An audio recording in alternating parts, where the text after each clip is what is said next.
सीतानगर राज्य के रामपुर गांव में भयंकर सूखा पड़ा हुआ था। गांव की धरती फट चुकी थी और कुएं सूख चुके थे। मोहन नाम का एक किसान अपनी बंजर जमीन को चुपचाप देख रहा था। तभी गांव का व्यक्ति बलिया वहां पहुंचा। ओ भैया मोहन, कब तक सूखे खेत को देखते रहोगे? मुझे नहीं लगता कि अब हमारा गांव कभी हरा भरा हो पाएगा। यह सुनकर मोहन ने निराश होकर आकाश की ओर देखा और गहरी सांस लेते हुए कहा, न जाने गांव वालों से या मुझसे ऐसी कौन सी गलती हो गई है जिसकी वजह से ये सूखा पड़ा हुआ है। अरे अब क्या कहूँ मोहन, गांव वाले तो अब गांव छोड़ना चाहते हैं, लेकिन किसी के पास इतना धन भी नहीं बचा कि वो अपना घर छोड़कर दूसरे गांव में जाकर बस सके, जीवन यापन कर सके। अब तो लगता है कि जंगल में जाकर घास फूस, पेड़ पत्ते यही खाकर गुजारा करना पड़ेगा। यह सुनकर मोहन की आंखों में आंसू आ गए। मुझसे अपने गांव की गरीबी नहीं देखी जाती। जब भी कोई बच्चा पानी के लिए तड़पता है, मेरा दिल टूट जाता है, अंदर से हिल जाता हूँ मैं समझ सकता हूँ मोहन, लेकिन पानी से ज्यादा इस समय हमारे गांव को अनाज की जरूरत है। पानी तो हम किसी जंगल में जाकर पी सकते हैं, लेकिन आखिर कब तक केवल पानी पीकर जीवित रह सकते हैं? सबसे महत्वपूर्ण अनाज है। यह सुनकर मोहन निराश होकर अपने घर लौट आया। घर पर आते ही उसकी पत्नी राधा उससे बोली, आखिर कब तक हमें ये सूखे गांव में रहना पड़ेगा? मुझे लगता है हमें ये गांव छोड़ देना चाहिए। अरे राधा, तो तुम्हें क्या लगता है कि मैं छोड़ना नहीं चाहता? परंतु क्या करूं, इस गांव में मेरा बचपन बीता है। इसी गांव की गलियों में मैंने अपने दोस्तों के साथ शामें बिताई हैं। इसी गांव में मैं बड़ा हुआ। अपने ही गांव के लोगों को छोड़कर कैसे भाग सकता हूं मैं? सोचो। बोल तो ऐसे रहे हो जैसे इस गांव के लाजा महाराजा हो। अरे तुम क्यों नहीं समझते कि इस गांव की धरती ने अनाज उगाना बंद कर दिया है और दूसरे राजे ने अब हमें भीख में अनाज देना भी बंद कर दिया है। कितनी बार कहा है तुमसे कि जाकर राजा सूरज सिंह से मदद मांगो, लेकिन मेरी बात तो कोई गांव वाला सुनता ही नहीं। हाँ, चिंता मत करो, मैं सुखदेव चाचा से इस बारे में बात करूंगा। अगले दिन मोहन सुखदेव चाचा के पास चला गया। प्रणाम चाचा। बात यह है कि आप तो देख ही रहे हैं, गांव में भुखमरी बढ़ती चली जा रही है। तो चाचा, क्यों ना हम राजा सूरज सिंह से मदद मांगने जाए? अच्छा, और तुम्हें क्या लगता है कि राजा सूरज सिंह से गांव वालों ने मदद मांगने का प्रयास नहीं किया होगा? मैं वहां पर स्वयं गया था, लेकिन राजा ने साफ साफ मना कर दिया। उन्होंने कहा कि वो पहले ही बहुत मदद कर चुके हैं, हम और नहीं कर सकते। बल्कि उनके मंत्री ने तो ये तक कह दिया कि हमारा गाँव श्रापित है, श्रापित। इसीलिए तो 5 साल से बारिश नहीं हुई। बिना मुखिया के गाँव ऐसा ही होता है चाचा। कुछ भी कहो, मुखिया जैसा भी था, लेकिन वो समय पर अच्छी सलाह तो दिया करता था। न जाने वो कहाँ लापता हो गया, और वो अपने साथ साथ इस गांव की खुशहाली भी ले गया। सही कह रहे हो मोहन, मुखिया का परिवार भी बहुत परेशान रहा, लेकिन मुखिया का कुछ पता नहीं चला। जंगल का कहकर गया था और आज तक लौटा ही नहीं। उसके जाने के बाद गांव में कभी खुशहाली नहीं आई। वैसे भी गांव वाले उससे नफरत करते थे। हाँ, वो तो इसलिए क्योंकि मुखिया थोड़ा लालची किस्म का आदमी था, पर लेकिन गाँव वाले इतनी भी ज्यादा नफरत नहीं करते थे कि वो गाँव छोड़कर ही चला जाए। इतना कहकर मोहन वहां से चला गया। तभी एक 10 वर्ष का बच्चा उसके पास आ पहुंचा। चाचा, मुझे बहुत भूख लगी है, मेरे घर में 2 दिन से कुछ नहीं बना। इतना कहकर वो बच्चा बेहोश हो गया। मोहन की आंखों में आंसू आ गए। वो गांव की ओर नहीं गया, बल्कि जंगल की राह पकड़ ली। एक पेड़ के नीचे बैठकर फूट फूट कर रोने लगा और आकाश की ओर देखकर बोला, हे भगवान, मुझसे मेरे गांव की गरीबी नहीं देखी जाती। भगवान कुछ मदद करो, भगवान कुछ मदद करो। तभी पेड़ के ऊपर से एक आवाज आई, समझ ले तेरी भगवान ने सुन ली। मोहन चौंक गया। जैसे ही उसने ऊपर देखा, एक राक्षस उसकी ओर देख रहा था। उसको को देखकर मोहन डर गया। आहा, मुझे देखकर डरने की जरूरत नहीं है मोहन। कुछ देर पहले तुम भगवान से प्रार्थना कर रहे थे। तुम्हारी आंखों में गांव के लिए आंसू देखकर मुझे बहुत अच्छा लगा। लोग तो अपने लिए रोते हैं, जो दूसरों के लिए रोते हैं ना, वही सच्चे दिल वाले होते हैं। ऐसे लोग संसार में दुर्लभ होते हैं। वो तो ठीक है, लेकिन कौन हो तुम? क्या तुम एक राक्षस हो? फिर मनुष्य की भाषा में कैसे बात कर सकते हो? हाँ, तुम जरूर कोई तांत्रिक या तंत्र मंत्र करने वाले जीव हो, है ना? नहीं, ऐसा कुछ नहीं है। मुझे बस अपना मददगार समझो। अरे लेकिन तुम मनुष्य की भाषा में कैसे बात कर सकते हो? ओहो, अब ये बताने का समय अभी नहीं है मेरे पास। समय आने पर तुम्हें सब पता चल जाएगा। मोहन बुरी तरह से डर गया और डरते हुए भागता हुआ अपने घर की ओर लौट गया।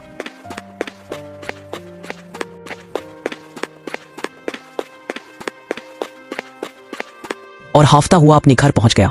उसके चेहरे पर डर साफ झलक रहा था। अरे राधा, क्या बताऊं, जंगल में एक पेड़ के नीचे बैठा हुआ मैं भगवान से पूछ रहा था कि ये मुसीबत क्यों है, क्यों मेरे गांव के लोग इतनी तकलीफ में हैं। तभी पता है क्या हुआ? तभी पेड़ पर बैठा एक राक्षस मुझसे इंसानी आवाज में बात करने लगा। हे भगवान, क्या सच कह रहे हो? हाँ राधा, मैं सच कह रहा हूँ। कहीं तुम्हारा वहम तो नहीं था? अरे नहीं, मेरा कोई वहम नहीं है। मैंने उससे बात की है। पहले ही हम भूख, गरीबी और भूखमरी से परेशान हैं। ऊपर से गांव में पहले ही तरह तरह की अफवाहें उड़ रही हैं कि ये गांव शापित है, और अब जंगल में राक्षस भी इंसानी आवाज में बात करने लगे हैं। मैं तो कहती हूँ इस गांव को छोड़ देते हैं। क्या भरोसा, कल को कोई चीता भी इंसानी आवाज में बात करने लगे और हमें खा जाए। मोहन राधा की बात सुनकर गहरी सोच में डूब गया। कुछ देर बाद वह धीमे स्वर में बोला, भला एक राक्षस मुझसे कैसे बात कर सकता है? जरूर ये कोई बहुत बड़ा रहस्य है। अगले दिन मोहन अपनी पत्नी राधा के साथ अपने सूखे खेत की तरफ चला गया। कब तक इस बंजर जमीन को देखोगे मोहन? अब तुम्हारी किस्मत में हल चलाना नहीं लिखा। ऊपर वाले ने जैसे गांव पर रहमत बरसाना बंद कर दिया है। राधा की बात पूरी होते ही रंग बिरंगी किरणों के साथ वही राक्षस वहां प्रकट हो गया। राक्षस को देखकर मोहन एक बार फिर से डर गया। अरे अरे अरे अरे, डर क्यों रहे हो? मुझे अपना दोस्त समझो, ऐसे बात करो मुझसे। और दोस्त, क्या हालचाल है?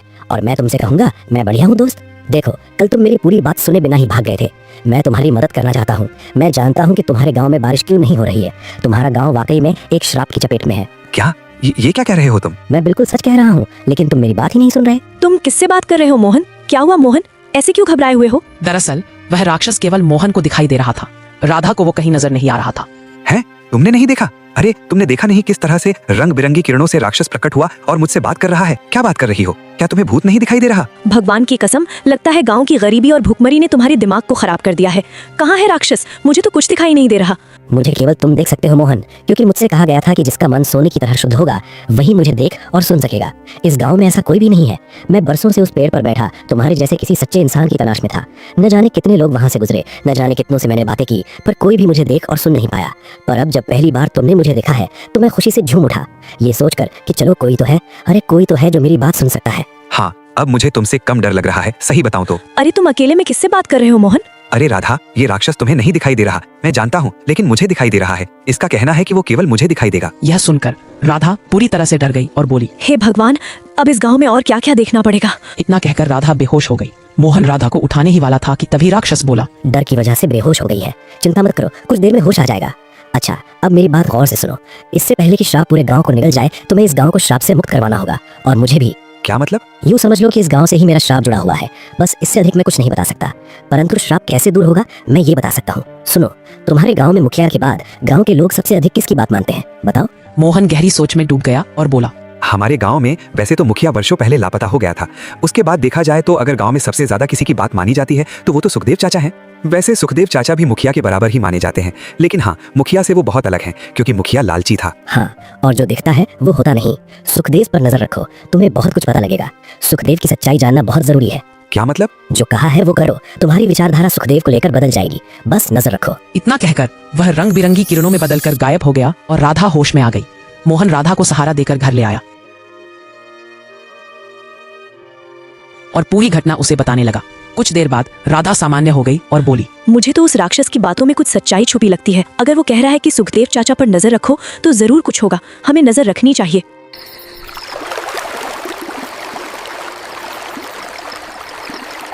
अगले दिन रात के घने अंधेरे में मोहन चुपचाप सुखदेव चाचा के घर के बाहर खड़ा हो गया। अंदर सुखदेव अपनी पत्नी आरती से बात कर रहा था। आखिर कब तक हम इस गांव में ऐसे ही रहेंगे? तुम्हारे पास इतना धन है, फिर कब तक गरीब होने का दिखावा करते रहोगे और गांव वालों की आंखों में धूल झोंकते रहोगे? अरे बकवास बंद कर आरती। तुझे पता भी है सारा धन मुखिया के पास है। मैंने उसे सारे धन को छुपाने के लिए जंगल भेजा था। वो ससुरा आज तक वापस नहीं आया। तुमसे बड़ा मूर्ख मैंने नहीं देखा। अपने लालची मित्र मुखिया को पहचान नहीं पाए। वो तो कभी वापस आएगा ही नहीं और हम खाली हाथ रह गए। कितनी मुश्किल से तुमने राजा विक्रम के सामने गांव की भूखमरी का रोना रोकर इतना सादा धन लिया था। सोचा था उस धन से अमीरों की तरह जिएंगे, लेकिन सारा धन मुखिया ले गया। यह सुनकर सुखदेव गहरी सोच में डूब गया और बोला, हाँ, मुखिया लालची जरूर था, लेकिन मेरा मित्र भी था। अगर वो भागने वाला होता तो उसका परिवार आज भी यहाँ क्यों होता? मुझे तो ऐसा लगता है कि जरूर वो किसी मुसीबत में है। मैंने उसे जंगल में बहुत तलाशा, लेकिन कुछ मिला नहीं। हे भगवान, आखिर हमें कब तक ये दिन देखने पड़ेंगे? मत भूल कि वो मुखिया भी राक्षस का पुजारी था और उसी की पूजा की वजह से हमें ये सब कुछ पता चला कि गांव में इतना भयंकर सूखा पड़ने वाला है। और हाँ, उसने ये भी सलाह दी थी कि हमें राजा सूरज सिंह के पास जाना चाहिए और सूखे की भविष्यवाणी को लेकर ढेर सारा धन मांगना चाहिए। अब क्योंकि राजा विक्रम साधुओं का बहुत सम्मान करते हैं, इसीलिए हमने झूठ बोला कि ये भविष्यवाणी जंगल में रहने वाले एक साधु महाराज ने की है। देखा जाए तो सब कुछ योजना के मुताबिक हुआ था। वो धन लाने में हम सफल हुए थे और हम चाहते थे कि अपने खेत, अपनी जमीन जायदाद गांव वालों को मूर्ख बनाकर बेच दें और खजाना लेकर यहां से चले जाएं। पर यही तो गड़बड़ हो गई। जब तक हम जाते, हमने सोचा कि खजाने को सुरक्षित रहना चाहिए और मैंने दे दिया मुखिया को कि जा भाई, इसको किसी सुरक्षित स्थान पर रख दे। बस इसके बाद से वो कभी लौट कर आया ही नहीं। बाहर खड़ा आदित्य यह सब सुनकर बुरी तरह चौंक गया। उसके चेहरे की हवाइयां उड़ चुकी थी। वो दबे पांव वहां से हट गया और सुखदेव के घर से दूर एक पुराने पीपल के वृक्ष के नीचे जाकर बैठ गया। तभी वहां पर अचानक रंग बिरंगी किरणों में वही राक्षस प्रकट हुआ। उसकी आंखें चमक रही थी। हाँ, तो तुम्हारा चेहरा बता रहा है कि तुमने सुखदेव और उसकी पत्नी की बातें सुन ली है। हाँ हाँ हाँ, सुनी है। और मुझे यकीन नहीं हो रहा कि सुखदेव चाचा और मुखिया इतने घटिया किस्म के इंसान हो सकते हैं। वो भगवान के नहीं बल्कि राक्षस के पुजारी थे। अब तो मुझे लगने लगा है कि गांव में जो सूखे की भविष्यवाणी थी वो असली नहीं थी। असली वजह तो उनकी राक्षस की पूजा रही होगी। और ये भी लग रहा है कि कल सुखदेव चाचा ने जो राजा सूरज से मदद की बात की थी वो भी झूठ था। हाँ, तुम सही कह रहे हो, क्योंकि सुखदेव अब दोबारा कभी भी राजा सूरज के पास नहीं जाएगा, और जाएगा भी तो कौन सा मुंह लेकर जाएगा। राजा सूरज तो पूछेगा कि उसने जो खजाना दिया था वो कहाँ गया। खैर वो सब छोड़ो, वैसे मैं जानता हूँ कि वो खजाना कहाँ छिपाया गया है। क्या? तुम्हें कैसे पता? तुम सवाल बहुत करते हो, ये क्या वो क्या, ऐसे कैसे। चुपचाप अब मेरे साथ चलो, आ जाओ। मैं चाहता हूँ कि ये श्राप जल्द से जल्द खत्म हो। आओ जल्दी से चलो। इतना कहकर वह राक्षस उड़ने लगा और मोहन उसके पीछे चलने लगा।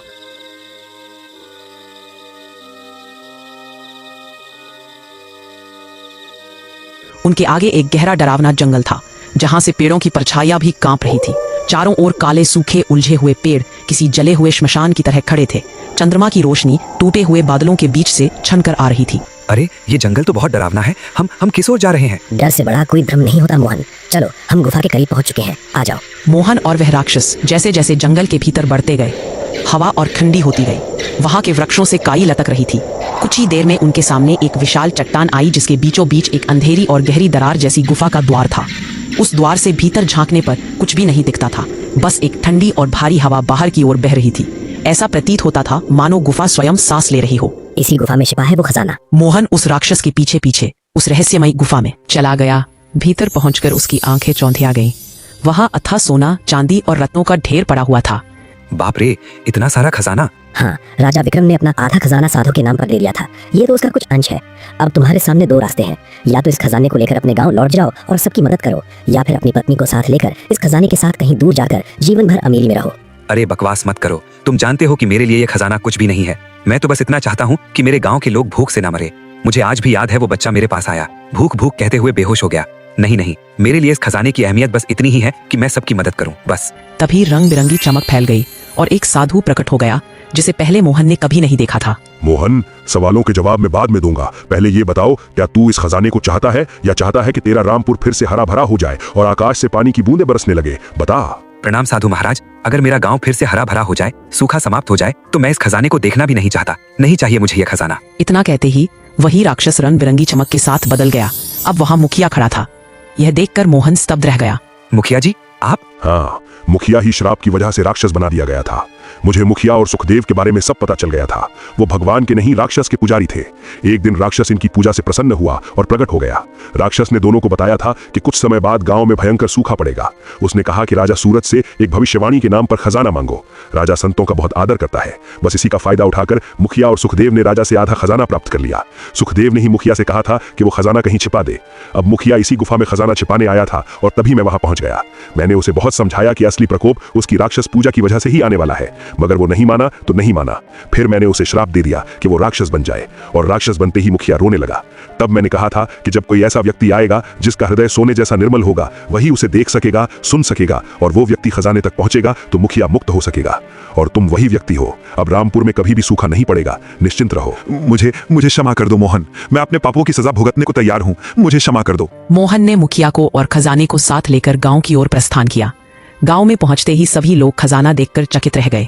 सुखदेव डर के मारे कांपने लगा। हाँ, डर क्यों गए सुखदेव चाचा? तुम्हारी असलियत अब सबके सामने आ चुकी है। तभी वहां राजा सूरज अपने सैनिकों के साथ पहुंचा। गांव में भीड़ देखकर वो चौंक गया। मोहन ने राजा को सारी घटना विस्तार से बता दी। ये बात है। क्या है कि कुछ समय से हमें खबर मिल रही थी कि इस गांव में भयंकर सूखा पड़ा है। हम स्वयं देखने आए, मगर ये जानकर हमें अत्यंत खेद है कि इस गांव के 2 लोग इतने पापी निकले। अब ये खजाना मैं तुम्हें सौंपता हूं मोहन। मुझे तुम पर पूर्ण विश्वास है कि तुम इसका उपयोग गांव वालों की भलाई के लिए ही करोगे। राजा सूरज ने सैनिकों से कहा कि सुखदेव और मुखिया को बंदी बना लिया जाए। इतना कहकर राजा विक्रम अपने सैनिकों के साथ सुखदेव और मुखिया को बंदी बनाकर ले गया। उसके जाते ही आकाश में बादल घिरा आए और घनघोर वर्षा होने लगी। खेत लहलहाने लगे, तालाब भर गए और रामपुर फिर से हरा भरा हो गया। अगर किसी ने उस पुराने नियम के पेड़ के नीचे कदम रखा तो वो लौट के कभी नहीं आया। गांव के बच्चे जब भी स्कूल से लौटते, उस टूटे फूटे कुएं और सूखे नियम के पेड़ को दूर से ही देखकर भाग जाते। दादी की कहानियों में वो पेड़ एक चुड़ैल का ठिकाना था, रक्तपाई चुड़ैल, जो हर अमावस्या को एक इंसानी आत्मा की तलाश में निकलती थी। यह कहानी उत्तर प्रदेश के एक छोटे से गांव राजगढ़ की है। गांव छोटा था, लेकिन उसकी कहानियां बहुत बड़ी। वहां की सबसे डरावनी जगह थी पुराना कुआं और उसके पास खड़ा सूखा नीम का पेड़। गांव वालों का मानना था कि 40 साल पहले एक औरत को उसी पेड़ से बांधकर जला दिया गया था। उसका नाम था चंपा। उस पर जादू टोना करने का इल्जाम था, लेकिन मरने से पहले उसने शपथ ली थी। तुम सब मुझसे मेरी इज्जत और जान छीन सकते हो, पर मेरी आत्मा यहीं रहेगी और हर उस इंसान की जान लेगी जो मेरी तरह बेकसूर होगा। 16 साल का अरघु गांव के मास्टर जी का बेटा था, पढ़ाई में तेज और कहानियों में दिलचस्पी रखने वाला। जब उसने दादी से नीम की चुड़ैल की कहानी सुनी तो उसमें एक अजीब सी जिज्ञासा जाग गई। क्या सच में कोई चुड़ैल होती है? उसने सोच लिया, सच जानना है। एक रात वो अपने 2 दोस्तों के साथ उस नीम के पेड़ तक गया। मोबाइल से वीडियो रिकॉर्डिंग भी चालू की, लेकिन पेड़ के पास पहुंचते ही हवा का रुख बदल गया। नीम के पत्ते जो सूख चुके थे अचानक हिलने लगे। कुएं से किसी औरत की कराहने की आवाज आई, माँ मुझे मुक्त करो। रघु डर गया लेकिन भागा नहीं। तभी अचानक जमीन फटी और एक सफेद साड़ी में लिपटी औरत की झलक मिली। बिना आंखों वाला चेहरा, खून से सना चेहरा और उसकी ओर बढ़ते लंबे काले बाल। रघु ने जब ये वीडियो गांव के लोगों को दिखाई तो सब दंग रह गए। गांव के बुजुर्गों ने कहा, अमावस्या के दिन उसकी शक्ति सबसे ज्यादा होती है। कोई अगर नियम के नीचे पांव रखे तो वो आत्मा उसे खींच लेगी। रघु ने तय किया, मैं इसका अंत करूंगा। लेकिन उसे नहीं पता था कि चुड़ैल को रोकने का मतलब है अपनी जान की बाजी लगाना। रघु को गांव के एक तांत्रिक बाबा मिले। उन्होंने बताया, चंपा बेकसूर थी। असल में गांव का जमींदार ही असली दोषी था। उसने चंपा से जबरदस्ती करने की कोशिश की थी। जब उसने इनकार किया तो उस पर चुड़ैल होने का इल्जाम लगा दिया गया। चंपा की आत्मा इसलिए भटक रही थी क्योंकि उसे कभी इंसाफ नहीं मिला। बाबा ने कहा, अगर कोई उसकी राख को गंगा में विसर्जित करे और गांव के लोगों से माफी मंगवाए तभी उसकी आत्मा को मुक्ति मिलेगी। अमावस्या की रात रघु उस जगह फिर से गया। चुड़ैल अब पूरी शक्ति में थी। वो हवा में उड़ रही थी। उसकी आंखों से खून टपक रहा था। उसने रघु को हवा में उठा लिया। तू भी उन्हीं में से है, अब तेरा अंत होगा। रघु ने कांपते हाथों से वो राख की पोटली निकाली और चिल्लाया, तुम बेकसूर थी चंपा दीदी, मुझे माफ कर दो। ये राख गंगा में विसर्जित होगी और तुम्हें इंसाफ मिलेगा। चुड़ैल के चेहरे पर पहली बार आंसू थे। उसका शरीर धीरे धीरे हवा में घुलने लगा। उसका आखिरी शब्द थे, धन्यवाद छोटे भाई।